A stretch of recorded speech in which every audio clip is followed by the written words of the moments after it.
Vamos a ver los rendimientos de capital. Están regulados en el artículo 21 y siguiente de la ley del IRPF. El artículo 21 es común para los rendimientos de capital inmobiliario y rendimientos de capital mobiliario. Los rendimientos de capital inmobiliario se regulan en el artículo 22, 23 y 24. Y los rendimientos de capital mobiliario en el 25, 26 y hasta 25 y 26. El artículo 21 habla o define el concepto de capital, que es bastante amplio, porque dice son contraprestaciones, ya sean dinerarias o en especie, que provengan directa o indirectamente de elementos patrimoniales cuya titularidad corresponda al contribuyente y no se hallen afectos a actividades económicas, empresariales o profesionales realizadas por éste. Es decir, son contraprestaciones dinerarias o en especie. Pueden ser en dinero o pueden ser en especie. Las retribuciones en especie y en general las contraprestaciones en especie se regulan en el artículo 42 de la ley y es común tanto para rendimientos de trabajo como para rendimientos de capital. Entonces, cuando tenemos elementos patrimoniales, por ejemplo, bienes de carácter inmueble, como puede ser una vivienda, un local, estaremos ante rendimientos de capital inmobiliario porque los bienes son inmuebles. Mientras que cuando estemos ante rendimientos que provienen de la titularidad de derechos sobre bienes muebles, estaremos hablando de capital mobiliario. Por ejemplo, el dinero es un bien mueble, pues los rendimientos que produce el dinero, cuentas corrientes, cuentas de ahorro, son rendimientos de capital mobiliario. O los dividendos que produce la tenencia de acciones, que es otro bien mueble.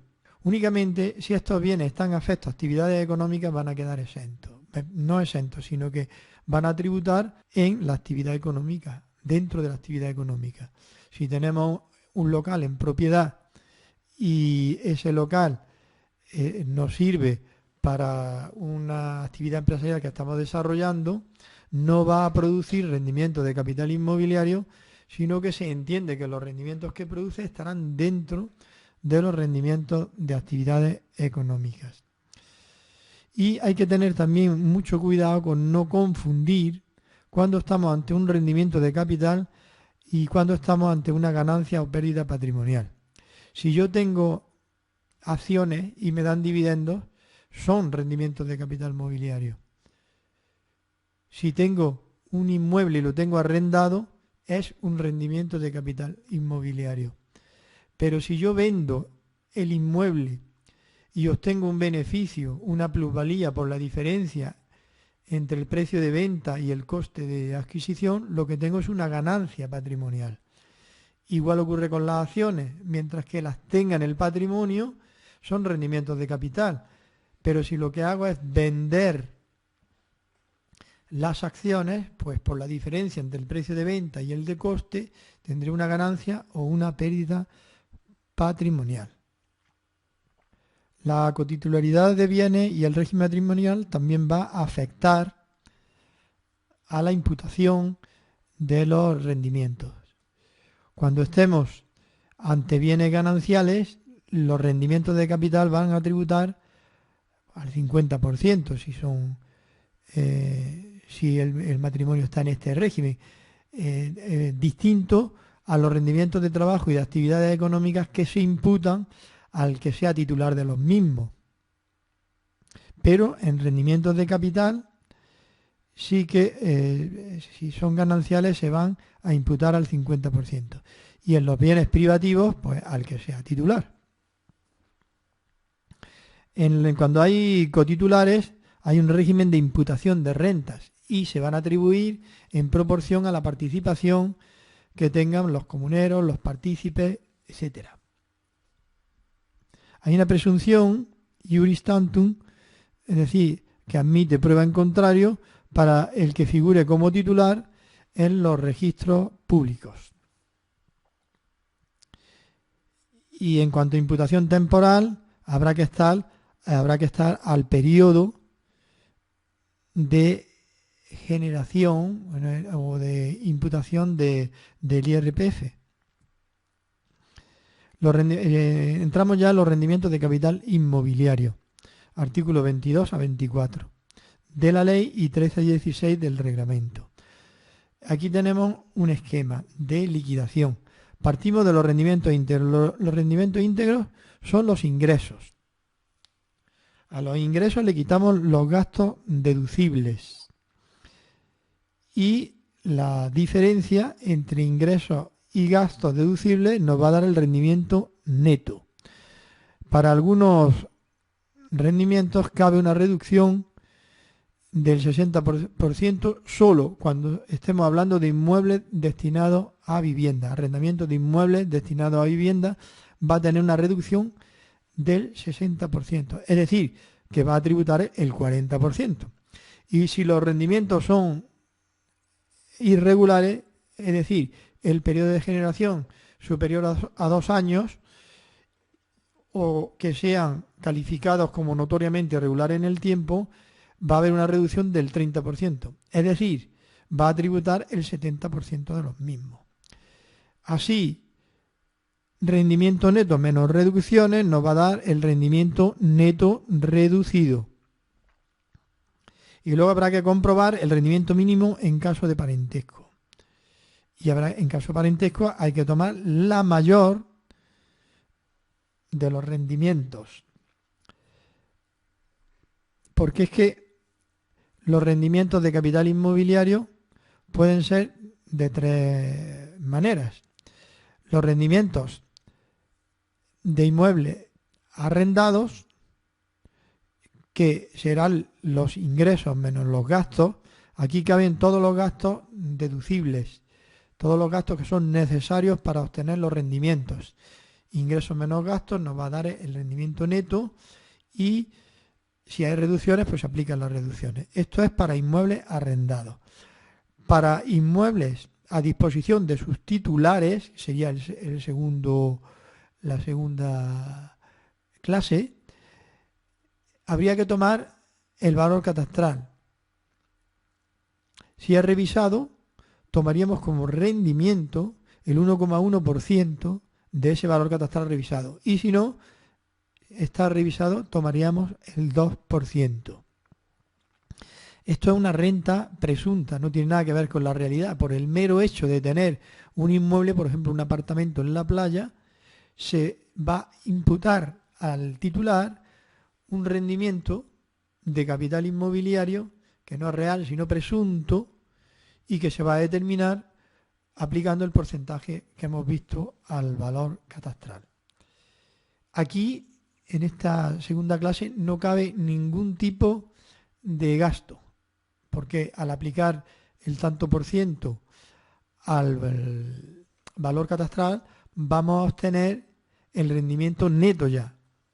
No caben gastos. Y para evitar trampas, porque en el primer caso ingresos menos gastos pudiera incluso resultar rendimientos netos negativos, en caso de viviendas a disposición de los titulares, viviendas o inmuebles, mejor dicho, a disposición de los titulares, no cabe nunca rendimiento negativo. Para evitar trampas, como podrían ser arrendar a un familiar a un precio mínimo para obtener un rendimiento inferior al que resultaría de aplicar el tanto por ciento que hemos visto al valor catastral, entonces lo que se toma sería el importe del arrendamiento, ingresos menos gastos, y luego hacemos o le aplicamos el tanto por ciento al valor catastral. Y hay que tomar la mayor de las dos. Entonces tenemos tres maneras de calcular los rendimientos de capital inmobiliario, que va a depender si el inmueble está arrendado, si está a disposición de sus titulares o si está arrendado a familiares. En el primer caso, ingresos menos gastos. En el segundo caso, tanto por ciento de valor catastral. Y en el tercer caso se toma el mayor de los dos anteriores.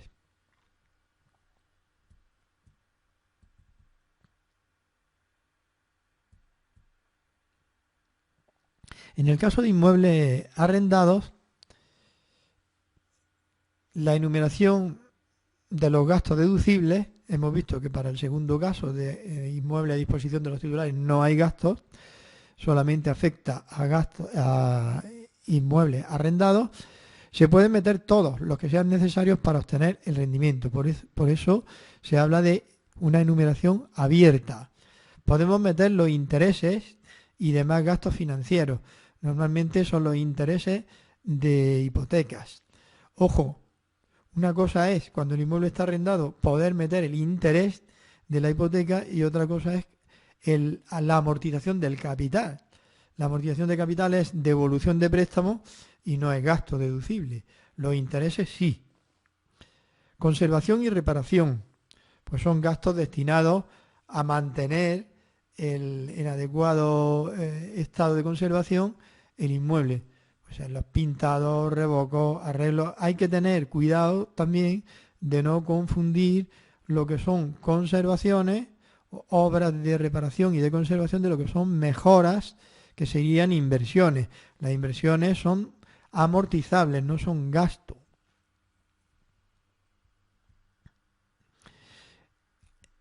Hay un límite de los gastos deducibles para intereses más conservación y reparación, que será el importe del rendimiento neto. O sea, si hay otros gastos deducibles, vamos a tomar ingresos menos esos otros gastos deducibles, y la cantidad resultante va a ser el límite que tengan los intereses más la conservación.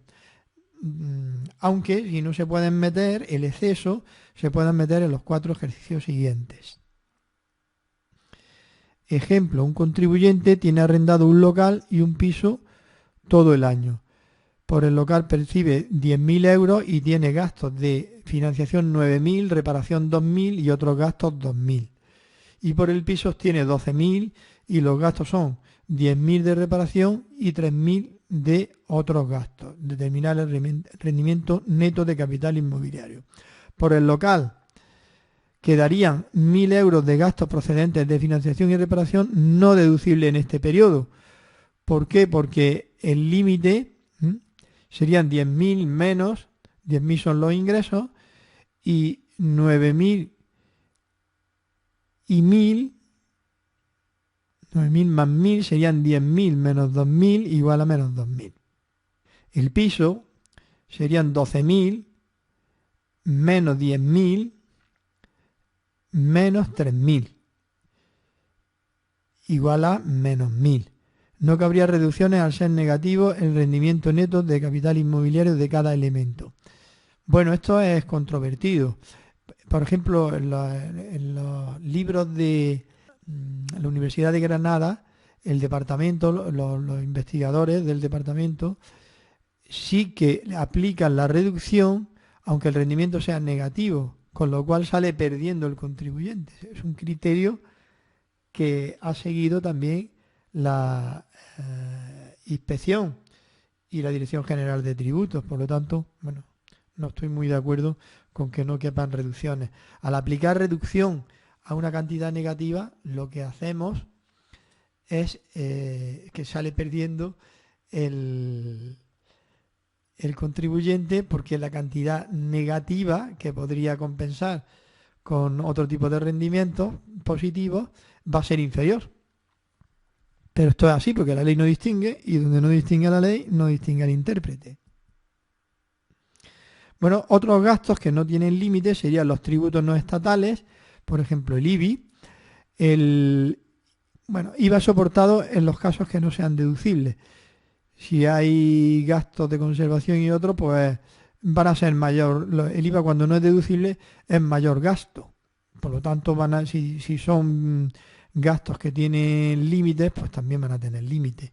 Y otros gastos necesarios podían ser servicios, suministros, siempre que sean de cuenta del arrendador, porque si son de cuenta del arrendatario, pues no procederá a meterlos. Los saldos de dudoso cobro serían partidas que se pueden meter como gasto porque no se han cobrado. En principio tenemos que meter todo el arrendamiento como ingreso, porque se rige el principio del devengo, se hayan cobrado o no. Cuando nace el derecho o la obligación, se imputan los rendimientos, los ingresos o los gastos.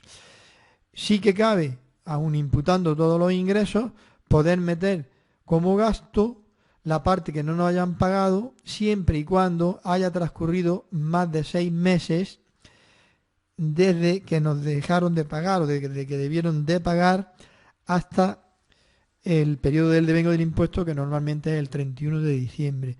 Por ejemplo, si no nos han pagado desde mayo, podremos meter como gasto de dudoso cobro los recibos de mayo y los de junio, pero no los de julio, agosto, septiembre, octubre, porque no han transcurrido 6 meses. Aunque hubieran transcurrido 6 meses, si el arrendatario es un organismo público, tampoco se puede meter este gasto, porque se entiende que las administraciones públicas terminarán pagando. Si las cuantías o los arrendamientos están garantizados mediante aval, tampoco se pueden meter los saldos de dudoso cobro. Y sí que se pueden meter, aunque no hayan transcurrido los 6 meses, cuando el deudor se halle en situación de concurso de acreedores. La reducción del 60%, como hemos visto antes, solo es aplicable en el caso de que el inmueble se destine por parte del arrendatario a vivienda.